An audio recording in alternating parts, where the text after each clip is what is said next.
Scientist ने अजगर को एक ही झटके में 2 टुकड़ों में काट दिया, फिर बचे हुए आधे हिस्से को एक गिलास के पास ले आया।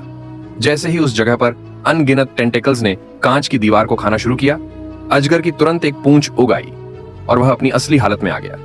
यह देखकर कि अजगर में फिर से जिंदा होने की ताकत है, साइंटिस्ट ने तुरंत सांप का अंडा निकाला और उसे इंसानी जेनेटिक सेल्स के साथ मिलाने के लिए गिलास में फेंक दिया। अचानक पलक झपकते ही एक बहुत बड़ा सांप का अंडा बन गया और अंदर का जीव बुरी तरह तड़प रहा था। फिर अंडे से आधा इंसान आधा सांप जैसा राक्षस निकला और तुरंत इंसान जैसा दिखने लगा। दूसरे के मजबूत शरीर को देखकर साइंटिस्ट वे आदमी बहुत ज्यादा एक्साइटेड था, लेकिन उसे जरा भी उम्मीद नहीं थी कि वह राक्षस जो अपनी जान पर आ गया था अचानक उसकी गर्दन पकड़कर उसका गला घोंट देगा। इस तरह वह बेचारा आदमी अनजाने में जहर पीने के लिए मजबूर हो गया। उसके बगल में मौजूद असिस्टेंट इस सीन से पूरी तरह डर गया। मॉन्स्टर के उसके शरीर के साथ पूरी तरह से एडजस्ट न कर पाने का फायदा उठाकर उसने लैब से भागने का मौका पकड़ा और मॉन्स्टर वहीं हैरान रह गया। फिर मॉन्स्टर पास की एक वर्कबेंच पर गया और यह टेस्ट करने के लिए कि क्या उसमें सुपर पावर है, उसने पक्के तौर पर एक 40 मीटर लंबी तलवार उठाई और अपनी ही उंगली काट ली।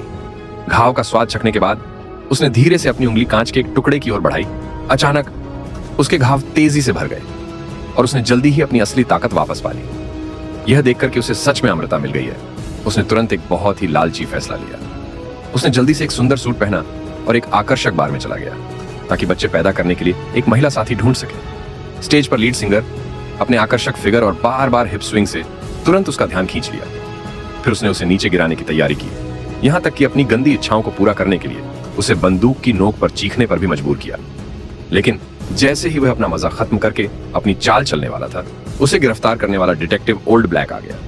अचानक आकर उसने पीछे से उस पर हमला कर दिया और उसे गोलियों से छलनी कर दिया।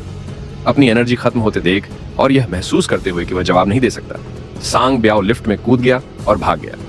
वह ज्यादा दूर नहीं गया था कि लाओ हेई ने उसे पकड़ लिया। सांग ब्याओ ने विंडशील्ड का एक टुकड़ा पकड़ा और उस पर झर छिड़क दिया, जिससे उसकी छाती का घाव जल्दी भर गया। जैसे ही लाओ हे उसे खत्म करने के लिए शॉटगन निकालने वाला था, सांग ब्याओ ने मौका पकड़ा, पुल से कूद गया